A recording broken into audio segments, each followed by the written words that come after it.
Good morning from my office this morning on this 4th of April 2024. We are going to talk about what does high glucose do? This is what we're trying to prevent. This is the holy grail of diabetes management. We call it hyperglycemia. I call it the sticky mess.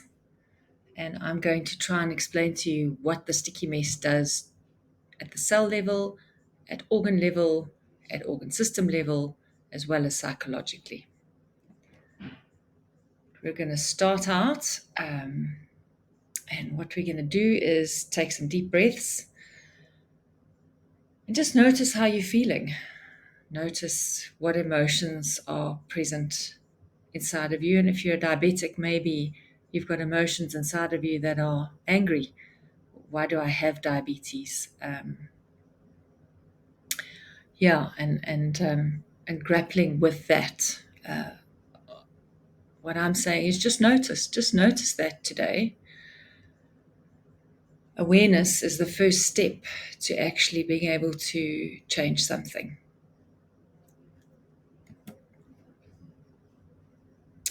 So, at cell level, what happens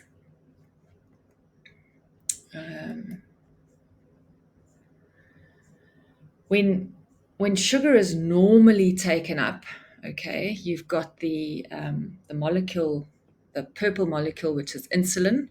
It leaves the bloodstream and it binds to the glucose, and the glucose goes into the cell. And at that point, the glucose is used in the metabolism of the cell. Every single cell in the body requires glucose for its metabolism. Okay, and that's a normal kind of a scenario. Versus what happens when it's not taken into the cell. And that's why we call it starvation in a sea of plenty. Because what typically happens is that there's a lot of glucose molecules.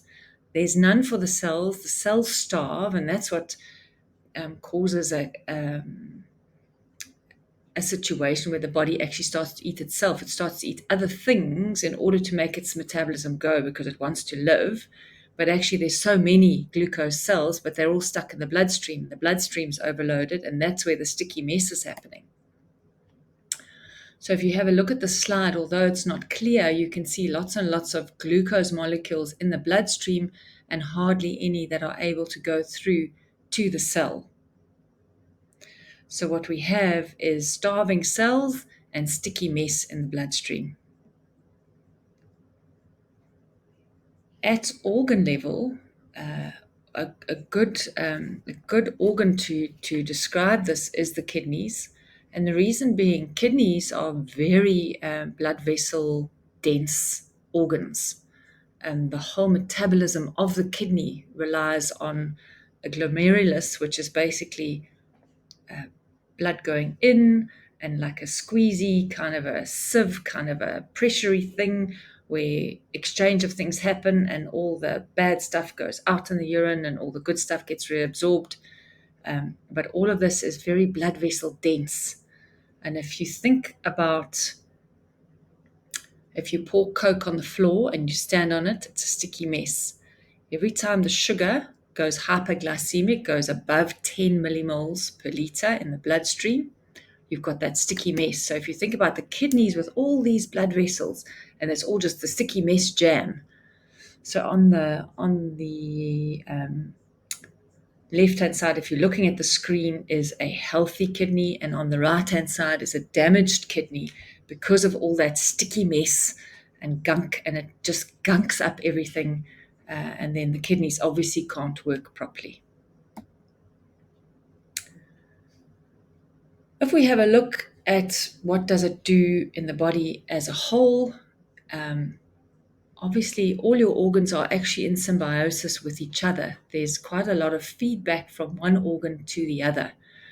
And besides the fact that if you run high blood sugars for a very long period of time, it causes all these knock-on effects. So it's one of the causes, or postulated one of the causes of Alzheimer's disease, other types of things like stroke in the brain.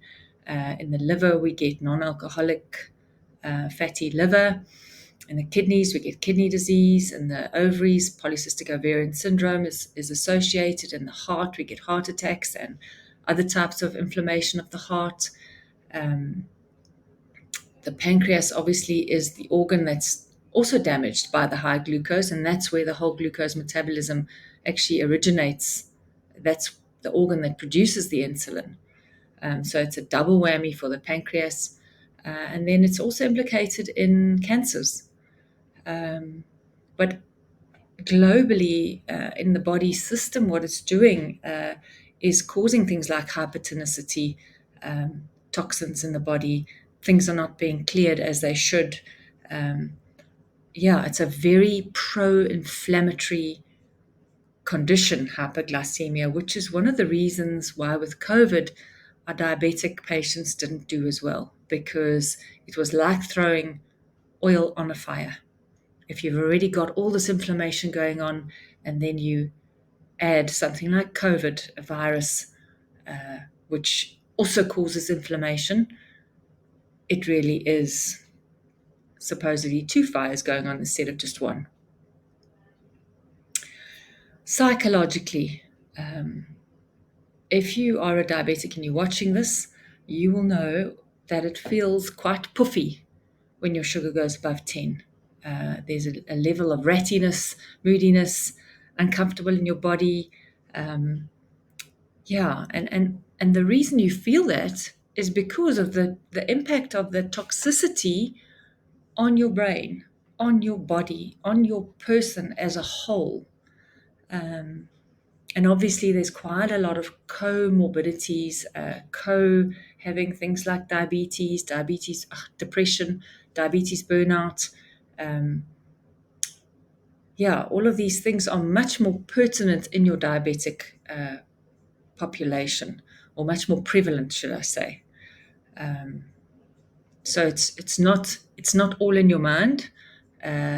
What we've got to realize is that there is a reason for this, and let's treat the cause. And the cause often is the high sugars. So let's get those sugars into target, and then a lot of the other things will sort themselves out.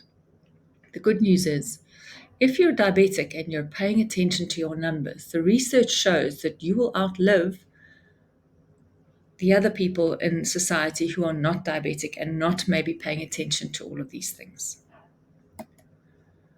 One of the biggest reasons for hyperglycemia is missed doses, either missing a basal or missing a bolus, causing that sticky mess that I spoke about earlier. What gladdens my heart is that we have got a lot of technology available to us. So the new pens, the new smart pens, will alert you to having missed a dose. And just taking all your doses makes a very big difference to your A1C, your control, your time and range. So if there's one thing I could encourage you to do, it's to do your level best not to miss a dose, not even one single dose. Because unfortunately, missing doses then becomes a pattern. And I get it often with my type 1s, especially type 1 teenagers. They're happy enough to inject their basal, but they kind of ride on the basal. They don't really see the benefit of doing the bolus. And it's really actually quite imperative to do the bolus. We want to prevent this sticky mess. So we want to get all our doses in.